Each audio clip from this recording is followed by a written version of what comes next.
Hello, hello. This is going to be a mic check, audio checks. We're going to be going over some wireless communication systems that were put together in the 1940s, which I believe are the basis to what our satellite systems are. The wireless communication systems was the United States Air Force telecommunication network with 80 radio stations constructed in Alaska during the Cold War.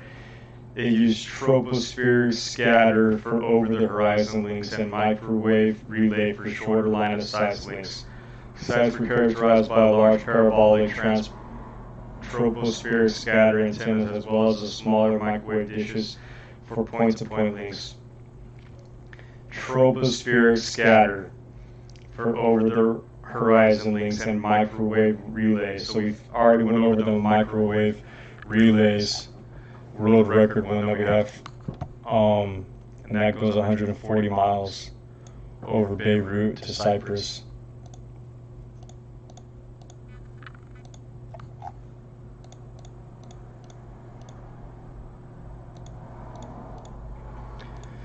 So how do you get satellite coverage in the middle of the sea?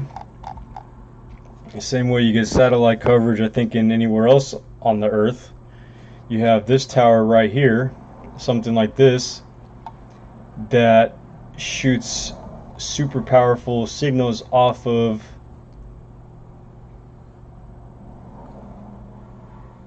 the wireless communication system built around 1958 in Alaska by Western Electric and the U.S. Air Force, which provided telephone communication between isolated communities. It was a tropospheric scatter system. It's a tropospheric scatter system. Large antennas like this beam 50 kilowatt signals at about 900 megahertz at a low angle into the horizon, where they scattered off the tropopause with a tiny fraction returning to Earth beyond the horizon, looking east. The tower to the right supports the feed horn. Did you guys know that bats, when they bounce their sonar off of somewhere to figure out how far it is, that it bounces off of, it also stops bouncing middle. It stops bouncing. It stops and it bounces off of nothing and comes back to you. And that's how they're able to figure out how nothing's there, is because it bounces off of nothing and comes back. And they can trace it. Or the tropospheric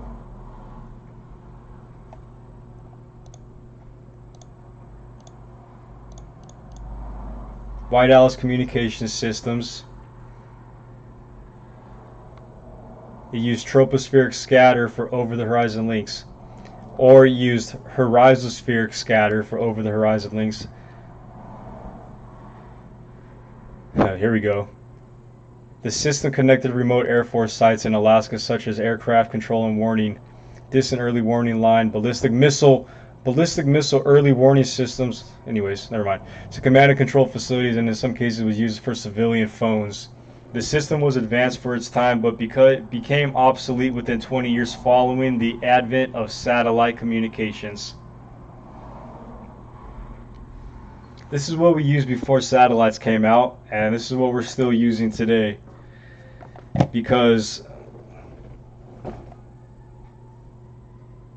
satellites are used for television, telephone, radio, internet, and military applications. Let's stay on this for now. The tropospheric scatter, the firmaspheric scatter for over-the-horizon links. That's how they do it. That's so if you want to get your signals, your GPS out, or your satellites out in the middle of the oceans, you have one of these bad boys, powerful now. This was only a 2 gigahertz one. This was only 2 gigahertz. They are at, we're going to be doing 5G soon.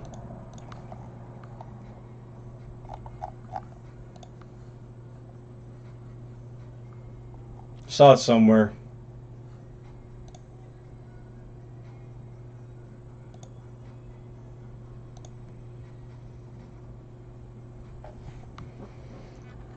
Funny thing about satellites too is if you just remove the T, it becomes a satellite.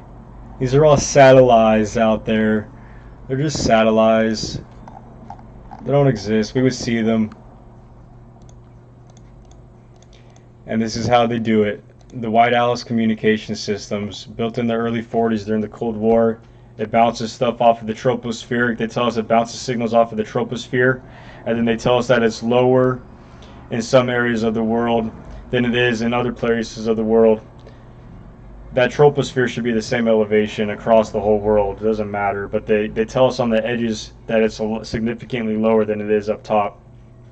I'm telling you, we got tech out there to bounce signals off of the dome because the dome exists. So that's how they're bouncing these signals all over the place, I think. And then if you want them out in the middle of the ocean, you build these receivers out there probably that sink into it, or you build, however they build this in general, they build it somewhere out in the ocean in different areas across the sea. They have a station here across there, bounces, hooks in, probably shoots off as a grid across the whole ocean. Same thing with sonar. They probably have the whole underseas mapped out too with Wi-Fi and these things going across it, so they know what's going on. It's just enhanced. How is this? This is going to be the basis, and then they say this. We don't use this anymore because we got satellites. I don't believe it, man.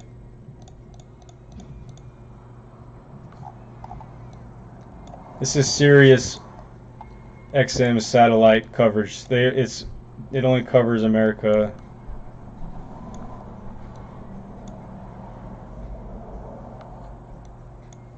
Surface coverage for footprint. This is a satellite footprint for Sirius.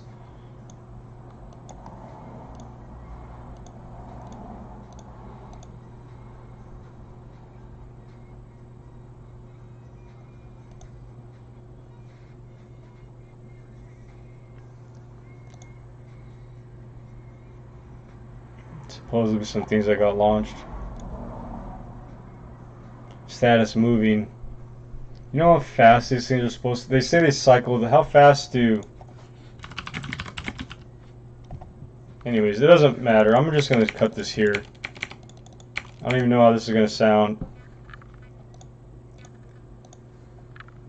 This is a thing in the Encyclopedia Americana in 1958. It says that these flights proved the inland areas to be featureless in character with a dome 13,000 feet high at about latitude this, whatever. Why is that in there? Why does it say a dome was found at 13,000 feet off of the coast of New Zealand somewhere?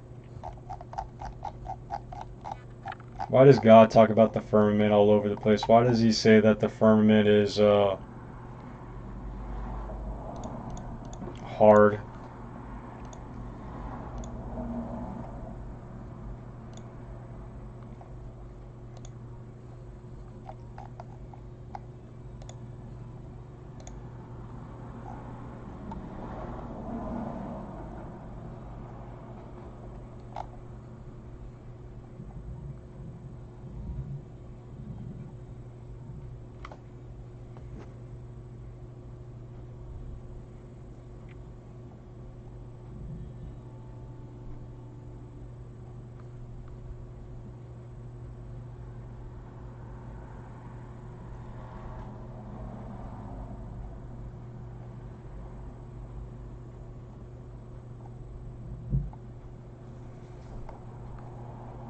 That's what I was looking for. Has thou with him spread out the sky which is strong and as a molten looking glass?